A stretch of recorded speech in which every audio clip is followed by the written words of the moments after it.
Welcome back to my channel. Today, I will tell you a very emotional story. It is about a young girl who must marry a stranger to save her family. Stay until the end to hear this full story. I lived in a small village where the air smelled of wet dirt and smoke from burning wood. Every day was full of hard work and simple fun. I was 19 and dreamed of being a teacher. I wanted to teach the village children and share stories from my favorite books. My younger brothers and sisters, with their happy faces, made me want to do this even more. Their laughter was the best sound in our small house. One evening, the sky was orange and red. My parents called me to talk. They looked serious, not like their usual tired but happy selves. My father spoke quietly, "Emily, we found a husband for you." I couldn't breathe. "Who? Why?" My mother's eyes were full of tears. She explained our farm was in trouble. The crops didn't grow, and we owed a lot of money. Marrying a rich man from the city, named Lucas Bennett, would save our farm. It would feed my brothers and sisters and give them a better future. I felt sad and scared. Marry a stranger? Leave my home? My dream of teaching was gone. But I looked at my brothers and sisters, so happy and unaware. I decided I would do it for them. I would give up my happiness for their future. The wedding day was strange. I wore a simple white dress, not right for our dusty village. Lucas Bennett, my new husband, was tall and serious. He was 31, much older than me. His eyes were hard to understand, and he didn't talk much. His handshake was strong but not kind. I didn't blame him. This marriage was a deal for him, too, though I didn't know why a rich man needed a poor village girl like me. Leaving my family hurt so much. My mother hugged me, crying into my veil.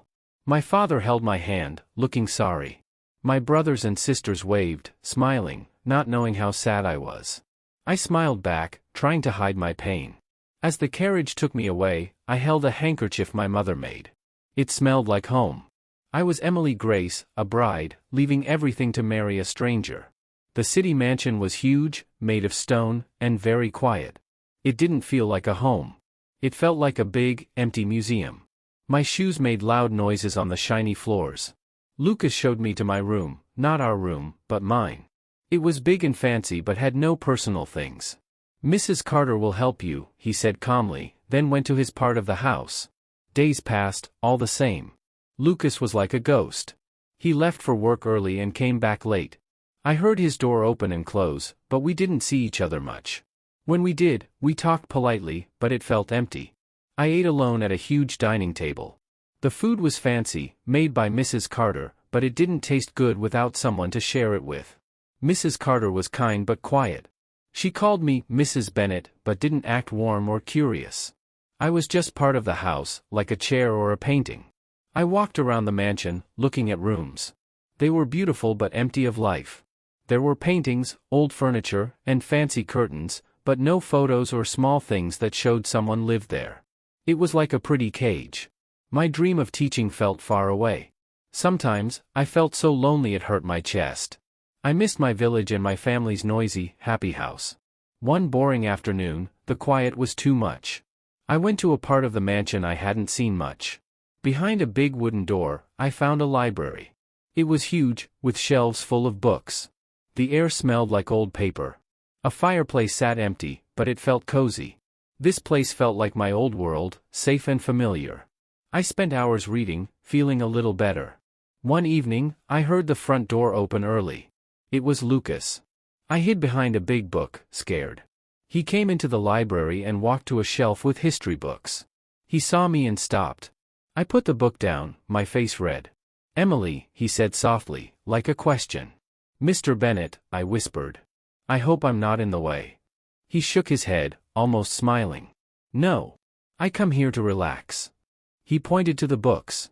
"Do you like to read?" "Yes," I said, feeling braver. In the village, books were my escape.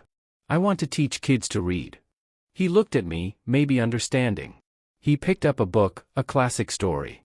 "This is my favorite," he said. "You might like it." It was our first real talk, not about the house, but about something we both liked. It felt like a tiny spark. After that, I wanted to make the mansion warmer. I remembered my mother's simple meals. When Mrs. Carter wasn't in the kitchen, I made small dishes for Lucas, like stew or cookies. I left them for him to find.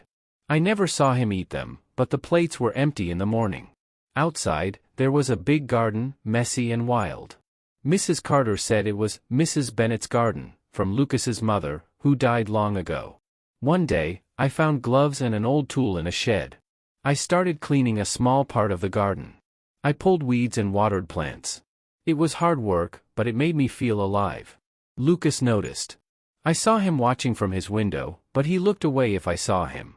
One evening, he came to the kitchen while I washed dirt off my hands. He held one of my cookies. "These are good," he said quietly. He looked at the garden, his eyes far away. "My mother loved that garden," he said softly. "It was her favorite place. After she died, I couldn't touch it. It hurt too much." His voice shook a little. I saw a man who was sad, not just a cold businessman. He was lonely, like me. We understood each other a little. He was still a stranger, but maybe not as cold as I thought. A big storm came one night. The sky turned dark purple, and rain hit the windows hard. Thunder was loud, and the mansion shook. I was scared in my room. I was used to calm village weather, not this city storm. The lights went out, and it was dark. I sat on my bed, holding my knees, crying quietly. The loneliness felt worse in the storm. Then, someone knocked on my door. It opened, and Lucas stood there with a candle. "Emily," he asked, sounding worried. "Are you okay?" He saw me shaking. Without saying much, he came in and sat on the edge of my bed, not too close. He put the candle on the table, making a warm light. "It will pass," he said calmly. "The house is strong." He stayed with me, quiet but kind. I felt safer. We sat together, listening to the rain and thunder. My fear went away, and I felt calm with him there. That night changed things. The quiet between us wasn't bad anymore. It felt like we shared it. The next day, he found me looking at the rainy garden. "Maybe we can eat dinner together tonight," he said. "If that's okay." I said yes. After that, we ate together. The big table wasn't so lonely. We talked, slowly at first. He asked about my village, my family, my dreams. I learned about his work in the city. He was funny sometimes, and his eyes were kind. He talked about his mother with love, and I shared stories about my family. We started to laugh together. Our friendship grew, built on small moments and trust. Months passed. The garden got better with my work and Lucas's quiet help.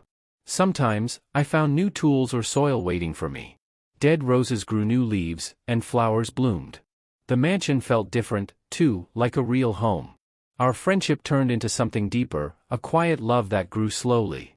One morning, after breakfast where we talked and laughed, Lucas asked me to his study. I was nervous.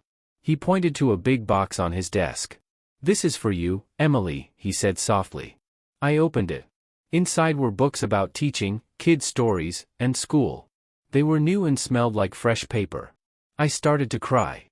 I looked at him, my eyes full of tears. "You said you want to teach," he said, stepping closer. "Don't give up. There are good schools in the city. We can find one for you." In that moment, I understood everything. The cold mansion, the strange marriage, the loneliness, it all went away. Lucas, this stranger I married, really saw me. He cared about my dreams. He didn't just save my family, he gave me back my future. I felt warm, a deep love growing inside me. It wasn't a big, loud love, but a real one, built on understanding and care. I hugged him without thinking. He was surprised but hugged me back. It was our first real hug, and it felt like home. The mansion wasn't cold anymore. It was a home with our talks, the smell of garden flowers, and the quiet love between us. Sometimes, scary starts lead to happy endings. I married a stranger and found a love I didn't expect. It was real, it was ours, and it grew every day. Alright, here are 10 daily use sentences for you to practice and improve your learning. I couldn't breathe. Meaning, I was shocked or scared. I decided I would do it for them. Meaning, I made a choice to sacrifice for someone I love. Leaving my family hurt so much. Meaning, it was very painful to go away from the people I love. The house felt like a pretty cage. Meaning, something looks nice but feels like a trap or prison. It felt like a tiny spark. Meaning, a small, hopeful feeling started inside. He was lonely, like me. Meaning, we both felt alone and sad. You might like it.